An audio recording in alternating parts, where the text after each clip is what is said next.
Greetings. Welcome back to another host clip with Fright Night THTR, which is actually me. I'm also Jay, leader of channel J.TV. But we're talking about Marvel's Luke Cage episode 11. Now You're Mine. So the action picks up right off after all the chaos at the anti-Luke Cage rally over at Harlem Paradise. And the situation kind of gets out of hand. Diamondback decides to take everybody, anybody who's not Luke Cage or not with his thugs hostage, and so they gathered everybody up. Misty is bleeding to death in the basement after Luke Cage nearly escaped after barricading himself in the kitchen there, where then Diamondback pulled out a grenade launcher, it looked like, with one of the Judas bullets attached to it. So it may have worked, may have not, an explosive round, so who knows. We also find out that when the police are doing their hostage negotiations, which there's only 2 phone calls really ever made, everything that's being done inside by Diamondback and his crew are trying to make Luke Cage look like him, that he's the one doing this.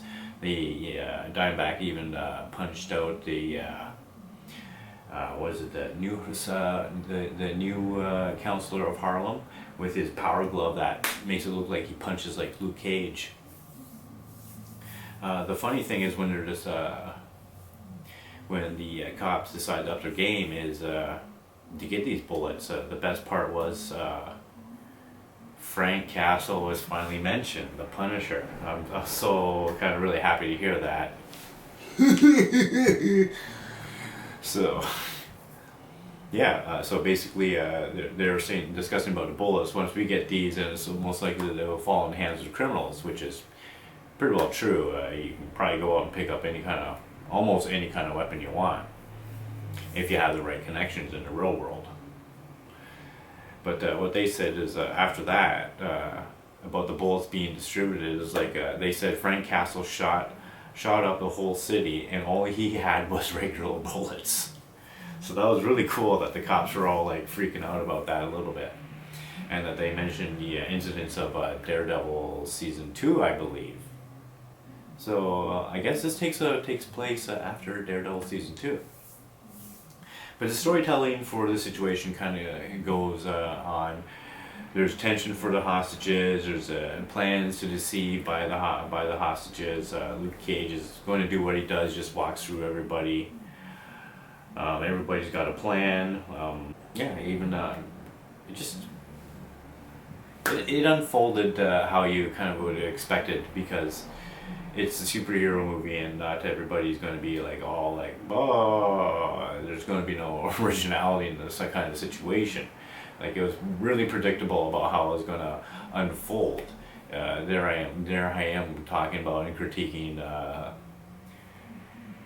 this being a web series and critiquing that as like television. So I'm going to stay on that. In other words, I think that's my only real complaint about it. It was a good episode. It made me feel like, yeah, fuck yeah, Luke Cage. And I'm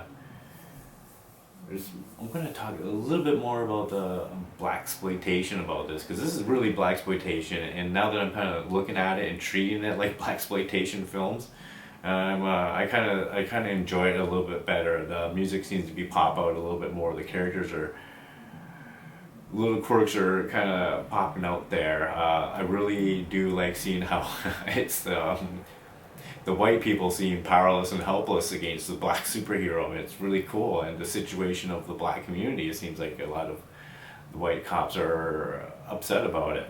It's really cool about how they're kind of portraying racial tension in this and race, but they're really not touching about how ugly it really is. Nobody's really dropping white on black N-bombs yet or anything like that, or maybe they have, but they have been dropping the N-bomb a lot in here.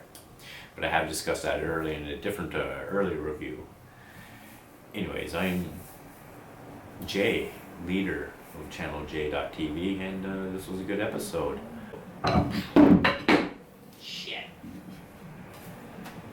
Why is this here? Host? Host?